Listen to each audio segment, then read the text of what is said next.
Pembangunan infrastruktur penanda Bali era baru.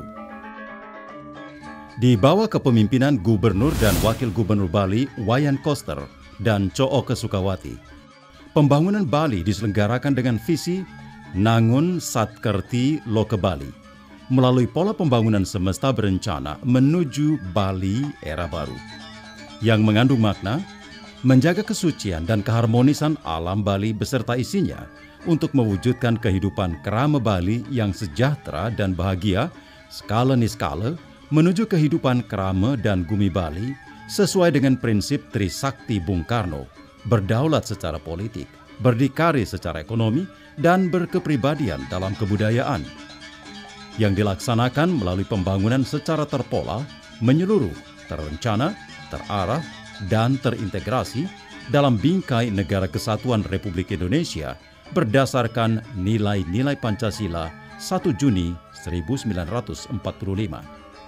Bali era baru diwujudkan dengan menata secara fundamental dan komprehensif pembangunan Bali yang mencakup 3 aspek utama: alam, manusia, dan kebudayaan Bali, bersumber dari nilai-nilai kearifan lokal Satkerti, yaitu 6 sumber utama kesejahteraan dan kebahagiaan kehidupan manusia, meliputi Atma Kerti, penyucian dan pemuliaan Atman atau jiwa; Segara Kerti, penyucian dan pemuliaan pantai dan laut; Danu Kerti, penyucian dan pemuliaan sumber air; Wana Kerti, penyucian dan pemuliaan tumbuh-tumbuhan; Jana Kerti, penyucian dan pemuliaan manusia; dan Jagat Kerti, penyucian dan pemuliaan alam semesta. Visi Nangun Satkerti Loke Bali dilaksanakan dengan pembangunan infrastruktur dan sarana prasarana strategis yang sangat fundamental dan monumental, bersifat niskala skala sebagai penanda peradaban Bali era baru.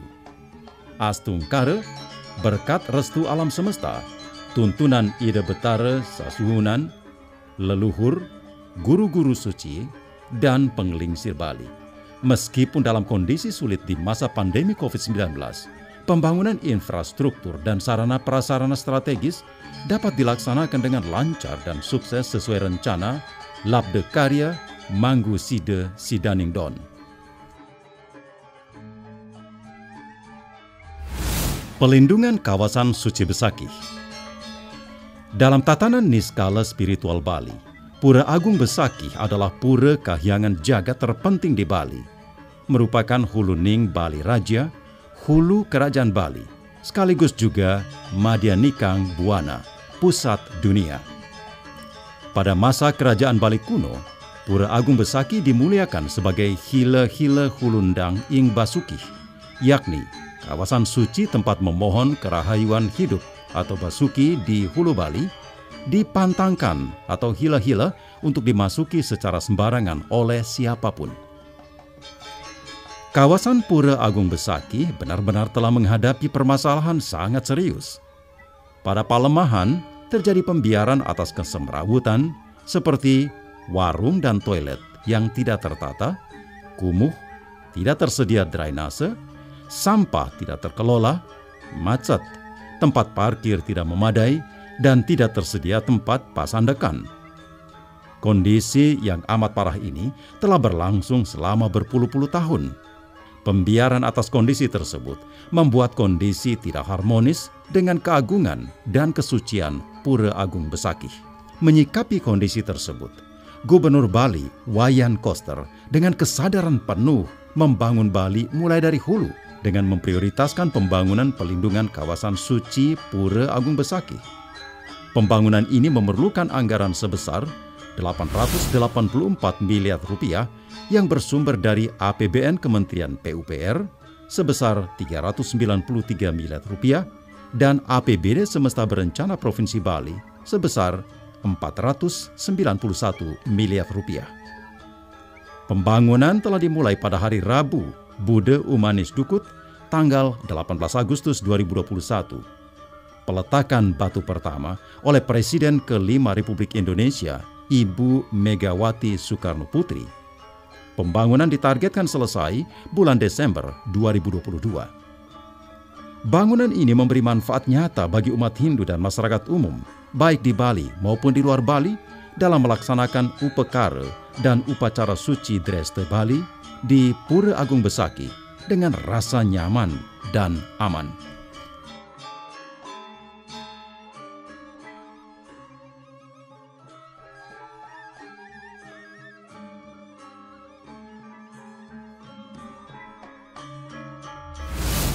Kawasan Pusat Kebudayaan Bali. Kawasan Pusat Kebudayaan Bali dikonsepkan sebagai penanda kebangkitan kembali puncak peradaban dan keadapan budaya Bali. Bali sebagai Padma Buana atau pusat peradaban dunia. Secara historis, jejak keemasan peradaban kebudayaan Bali pernah dicapai pada era Kerajaan Gel-Gel di Kabupaten Klungkung, di bawah pemerintahan Raja Dalem Baturenggong Wijaya Kresna Kepakisan pada abad ke-16. Kawasan ini didukung ekosistem budaya berbatasan dengan Kabupaten Gianyar, Bangli, dan Karangasem yang masyarakatnya memiliki tradisi, seni budaya, serta kearifan lokal sangat beragam, unik, dan adiluhung. Kawasan Pusat Kebudayaan Bali dibangun di atas lahan seluas 334 hektar yang merupakan hamparan bekas aliran lahar letusan Gunung Agung tahun 1963. Sejak lama, kondisi lahan ini rusak parah, terbengkelai, dan tidak produktif. Lokasinya sangat indah, nyegara gunung, dengan latar belakang Gunung Agung di pinggir pantai dan menghadap ke Pulau Nusa Penida. Kawasan Pusat Kebudayaan Bali ditata dengan sangat apik, menerapkan nilai-nilai kearifan lokal Satkerti, meliputi 3 zona: zona inti, zona penyangga, dan zona penunjang. Dalam zona inti, dibangun 15 fasilitas pentas seni untuk seni tradisi dan seni modern, antara lain panggung terbuka utama dengan kapasitas 15.000 orang, panggung terbuka madya, kalangan terbuka, kalangan semi tertutup multifungsi, wantilan, panggung tertutup, black box, gedung teater film, wahana permainan dan olahraga tradisional Bali. Dibangun 12 museum tematik, antara lain Museum Raja-Raja Bali, Wastra Bali, Tari Bali, Gamelan Bali, Arsitektur Bali, Seni Rupa dan Desain, Pengupa Jiwa dan Subak, Aksara Sastra Bali, dan Usada Bali. Juga dibangun Anjungan Nusantara, Anjungan Budaya Dunia, dan Desa Difabel. Dalam zona penunjang dibangun Gedung Auditorium Bung Karno berkapasitas 3.000 orang, Bali International Convention Center berkapasitas 10.000 orang, Bali Exhibition Center berkapasitas 30.000 orang, gelanggang tertutup, Pusat Promosi Ekspor Bali, hotel tematik, rumah sakit internasional, pusat perbelanjaan, apartemen, marina, clubhouse, dan restoran. Dalam zona penyangga dibangun sungai buatan Unda, embung, pelabuhan, dan hutan. Memerlukan anggaran sekitar 2,5 triliun rupiah bersumber dari APBN, APBD Semesta Berencana Provinsi Bali, dan pinjaman tanpa bunga Program Pemulihan Ekonomi Nasional PEN. Pembangunan dimulai dengan pembebasan lahan, pematangan lahan, dilanjutkan pembangunan fisik pada zona inti, zona penunjang, serta zona penyangga tahun 2020 sampai 2025. Kawasan Pusat Kebudayaan Bali merupakan mahakarya berkelas dunia, seperti halnya Candi Prambanan dan Candi Borobudur.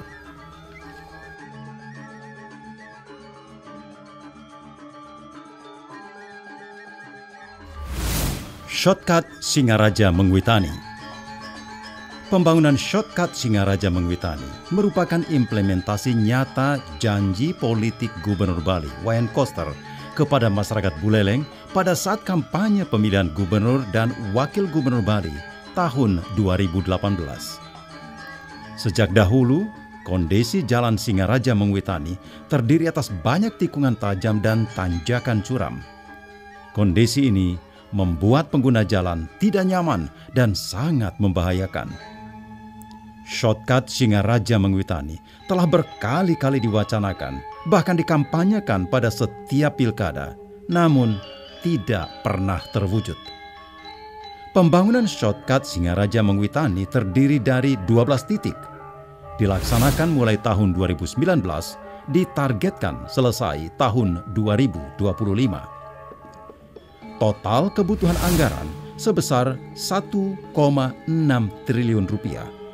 Terdiri atas pembebasan lahan dengan anggaran sebesar 500 miliar rupiah bersumber dari APBD Semesta Berencana Provinsi Bali dan pembangunan fisik dengan anggaran sebesar 1,1 triliun rupiah bersumber dari APBN Kementerian PUPR. Shortcut Singaraja Mengwitani memberi manfaat mempersingkat waktu tempuh perjalanan semula 2,5 jam menjadi 1,5 jam, memberikan kenyamanan dan keamanan pengguna jalan serta melancarkan transportasi pariwisata dan logistik.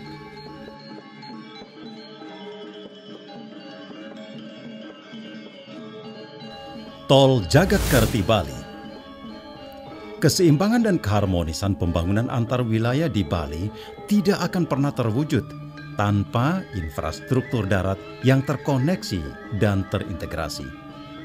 Tol Gilimanuk Mengwi merupakan implementasi konsep keseimbangan dan keharmonisan pembangunan Bali yang selaras dengan nilai-nilai kearifan lokal Jagatkerti, menyucikan dan memuliakan alam semesta beserta isinya.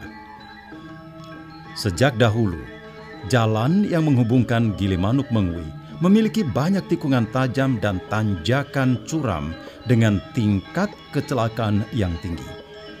Kondisi parah ini telah berlangsung begitu lama tanpa pernah ada gagasan untuk mengatasi. Dalam waktu cepat, Gubernur Bali, Wayan Koster, berhasil meyakinkan pemerintah pusat serta menarik investasi untuk merencanakan dan melaksanakan pembangunan jalan tol sepanjang 96,21 km dengan lebar 40 meter. Pelaksanaan pembangunan jalan tol diawali pembebasan lahan mulai tahun 2022 sampai tahun 2023. Dilanjutkan pembangunan konstruksi mulai tahun 2023 sampai tahun 2025 dengan kebutuhan anggaran sebesar 24 triliun rupiah bersumber dari investasi. Pembangunan jalan tol ini terwujud atas keberanian dan komitmen kuat Gubernur Bali, Wayan Koster, yang mendapat dukungan pemerintah serta berbagai komponen masyarakat Bali. Gubernur Bali, Wayan Koster, memberi nama Tol Jagatkerti Bali yang memberi manfaat, mempersingkat waktu tempuh semula 4-6 jam menjadi 1,5 sampai 2 jam, meningkatkan kenyamanan dan keamanan transportasi logistik, penumpang domestik dan wisatawan, pusat destinasi wisata baru dan pemasaran UMKM, menumbuhkan pusat perekonomian baru di wilayah lintasan jalan tol.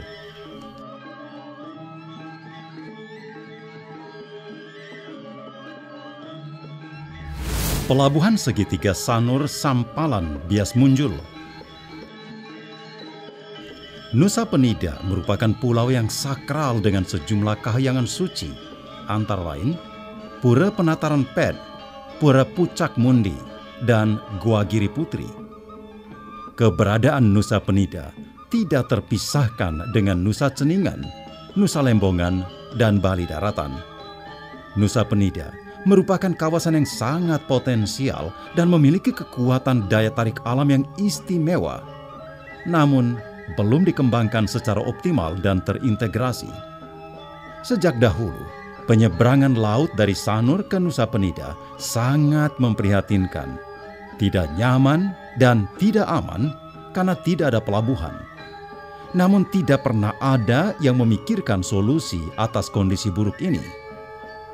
Gubernur Bali, Wayan Koster, dengan niat baik dan tekad kuat mengambil langkah cepat, tepat dan strategis mengatasi kondisi yang ada dengan menggagas pembangunan 3 pelabuhan sekaligus, yaitu Pelabuhan Sanur Denpasar, Sampalan Nusa Penida, dan Bias Munjul Nusa Ceningan Klungkung. Pembangunan pelabuhan segitiga Sanur, Sampalan, Bias Munjul dimulai tahun 2020, selesai tahun 2022. Dibutuhkan anggaran sebesar 563 miliar rupiah. Untuk pembangunan pelabuhan Sampalan sebesar 90 miliar rupiah. Pelabuhan Bias Munjul sebesar 97 miliar. Dan pelabuhan Sanur sebesar 376 miliar rupiah. Sumber pendanaan sepenuhnya dari APBN Kementerian Perhubungan. Pelabuhan segitiga Sanur, Sampalan, Bias Munjul yang bermanfaat, memberikan kenyamanan dan keamanan penyeberangan bagi umat Hindu pada saat upacara di Pura Penataran Pet, untuk aktivitas rutin masyarakat Bali serta para wisatawan ke Nusa Penida, Nusa Ceningan, dan Nusa Lembongan. Mendukung percepatan pembangunan ekonomi di Nusa Penida, Nusa Ceningan, dan Nusa Lembongan sebagai upaya menyeimbangkan pembangunan wilayah Bali.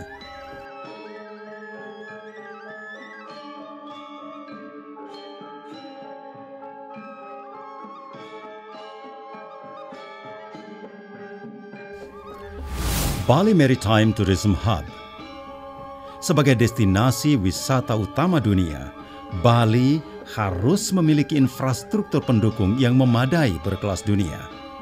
Gubernur Bali, Wayan Koster, mengarahkan rencana induk dan desain pengembangan pelabuhan Benoa yang diusulkan PT Pelindo menjadi Bali Maritime Tourism Hub. Harus memperhatikan kelestarian alam, manusia, dan kebudayaan Bali sesuai nilai-nilai kearifan lokal Sadkerti.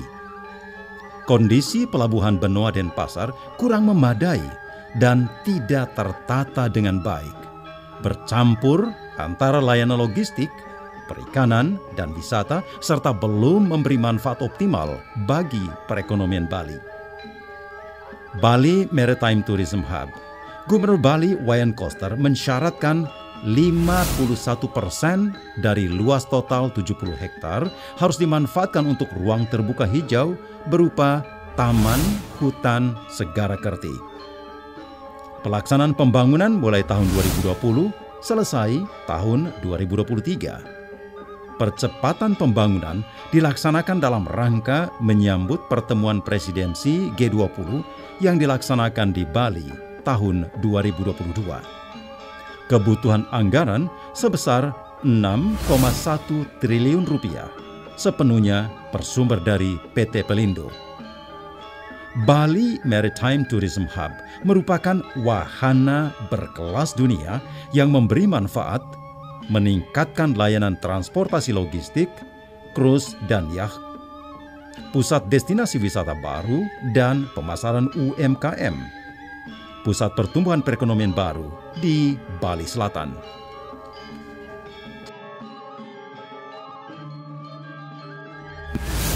Bendungan Sidan dan Tamblang.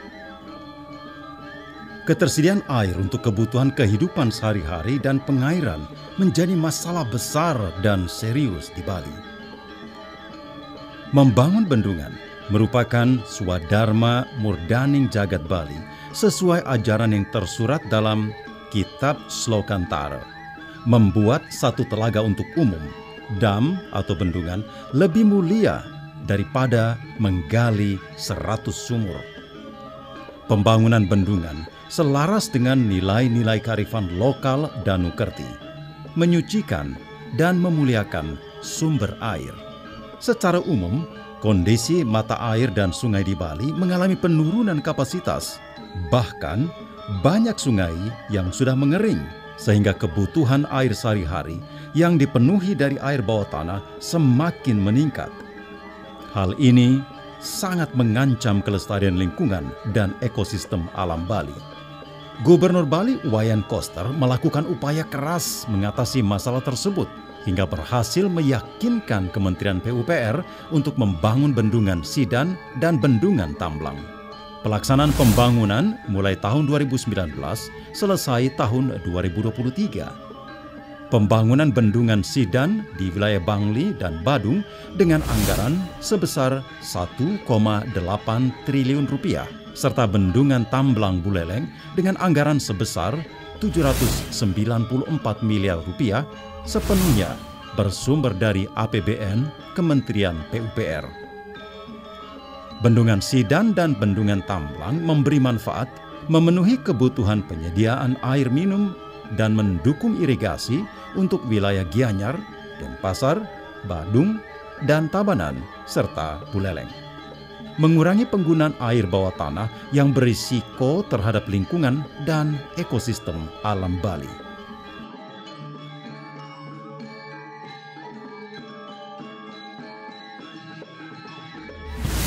Turiya Pada Tower KBS 6.0 Kerti Bali.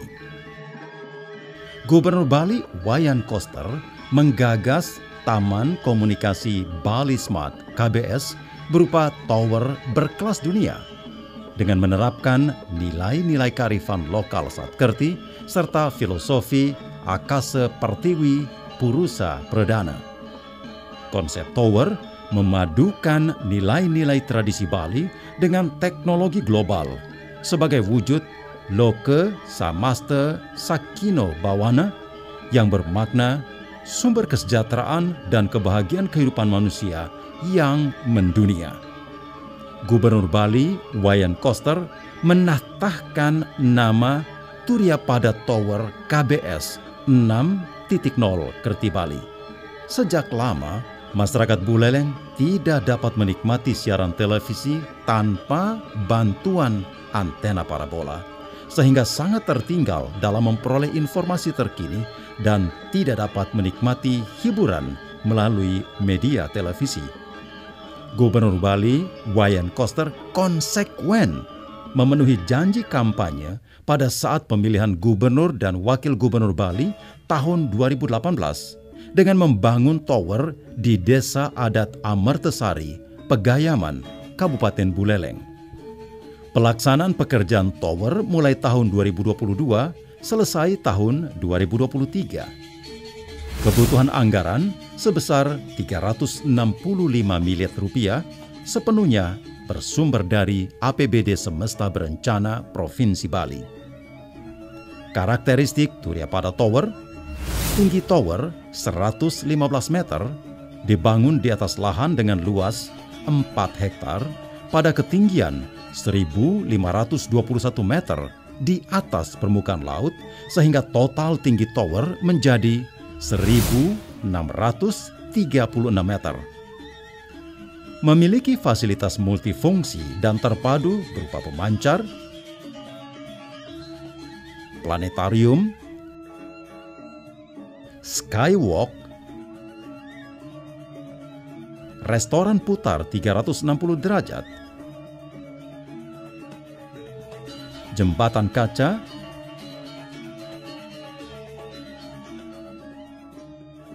museum, dan ruang konvensi,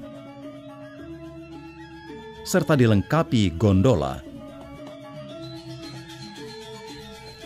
Memiliki konstruksi khusus yang tahan terhadap gempa berkekuatan sampai 1.0 G dan kekuatan hidup minimal 500 tahun.